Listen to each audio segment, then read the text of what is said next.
আর আজকের দিনে আমি অবশ্যই মুশফিককে থ্যাঙ্কস জানাতে চাই যে আমাকে সাপোর্ট করেছে অনেক। আমার কাছে মনে হয়েছে পূর্বার ব্যাটসম্যান হাসান ভাই আমাকে ওই সাইড থেকে বলতেছিল যে সৌম্যদার 4 উইকেট হয়েছে, আমরা ওনাকে উইকেট দেবো না।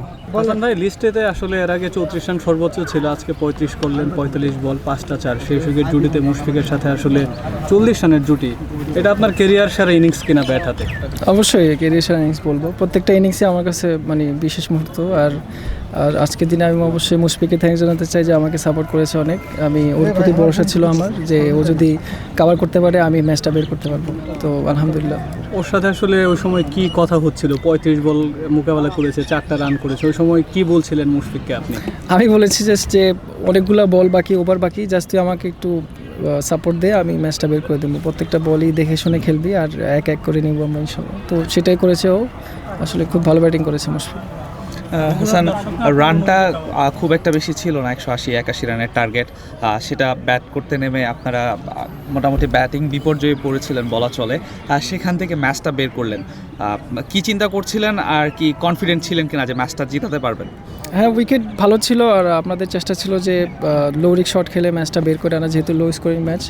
তো হয়তো বা হয় নাই ব্যাটসম্যানদের, বাট আমাদের ট্যালেন্টাররা আমাদেরকে সাপোর্ট করেছে অনেক, এই জন্য হয়তো ম্যাচটা বের হয়ে গেছে।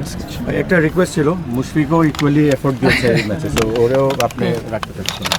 ঠিক আছে, মুশফিক বলবেন। আচ্ছা মুশফিক, 141 রানে 9টা উইকেট পড়ে গেল, ওই সময় আসলে সৌম্যদা 4টা উইকেট নিয়ে নিল, ওই সময় কি চিন্তা ভাবনা ছিল? 35টা বল খেলছেন, দেখছেন একদম সলিড ডিফেন্স করছিলেন। না, হাসান ভাই ব্যাটিং করতেছিল তখন নিজেভাবে ব্যাটিং করতেছে, মানে উনি আমার প্রতি অনেক কনফিডেন্ট, আর আমি এই জিনিসটা বিলিভ করতেছিলাম এনিথিং ক্যান পসিবল। সো আমরা যদি মানে বল টু বল খেলি, লাস্টে অনেক ওভার বাকি রয়েছে, আমরা খেলাটা শেষ করতে পারবো, এটাই নিজের মধ্যে আলোচনা হচ্ছিল, আলটিমেটলি সেটাই হয়েছে। হাসান ভাইকে কতটুকু কনফিডেন্টলি ব্যাটিং করতে দেখলেন আপনি নন স্ট্রাইক প্রান্ত? আমার কাছে মনে হয়েছে পূর্বার ব্যাটসম্যান, মানে যেভাবে ব্যাটিং করছে, to be very honest, one of the best. Soumya ভাই 4টা উইকেট পেয়েছে, আরেকটা উইকেট পেলে 5 নাম্বার উইকেটটা হয়ে যেত, এইটা নিয়ে আপনাদের মধ্যে কোনো কথা হয়েছে কিনা যে সৌম্য ভাইকে 5 নাম্বার উইকেটটা দেওয়া যাবে না, এটা ধরে খেলতে হবে, এটা নিয়ে কোনো কথা হয়েছে কিনা? To be very honest, Hasan ভাই আমাকে ওই সাইড থেকে বলতেছিল যে সৌম্যদার 4 উইকেট হয়েছে, আমরা ওনাকে উইকেট দেবো না।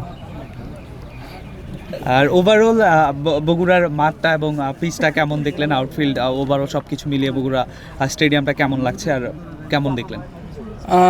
ক্রাউড প্লাস হচ্ছে উইকেট, অনেক স্কোরিং হচ্ছে, অনেক ভালো লাগছে, আর অনেক কম্পিটিটিভ টুর্নামেন্ট হয়েছে, মানে খুব ভালো লেগেছে। হাসান ভাই, আপনাকে জাস্ট একটা কোশ্চেন করতে চাই, আসলে বগুড়া তো খুব বেশি খেলা হয় না, আন্তর্জাতিক ক্রিকেট তো হয় না সে 22 বছর ধরে, সো আপনারা জাতীয় দলে নিয়মিত খেলছেন, এখানকার ওভারঅল ফ্যাসিলিটিস কেমন? উইকেটটা নিশ্চয়ই পেস বোলারদের জন্য সহায়ক কিনা শুরুর দিকে নতুন বলে? না, বলবো যে আমার উইকেটটা খুবই স্পোর্টি উইকেট, মানে বোলারদের এইসব উইকেটে যতবার ম্যাচ খেলবে আমার এক্সপিরিয়েন্স আরও হবে। ইন্টারন্যাশনাল উইকেটে এরকম উইকেট থাকে, ফ্ল্যাট ট্র্যাক থাকে বা ব্যাটিং ফ্রেন্ডলি উইকেট থাকে, তো বোলাররা আমরা যদি এরকম টাইপ উইকেট পাই, আমরা অবশ্যই আমাদেরকে আরও একটু মানে কী বলবো ভালো করতে পারবো আর কি। সব উইকেটে যদি আমরা ট্রেনিং করি বা প্র্যাকটিস করি, ফ্যাসিলিটিস পাই, আমরা অবশ্যই আরও আগে যাবো ইন্টারন্যাশনাল ক্রিকেটে। Thank you so much.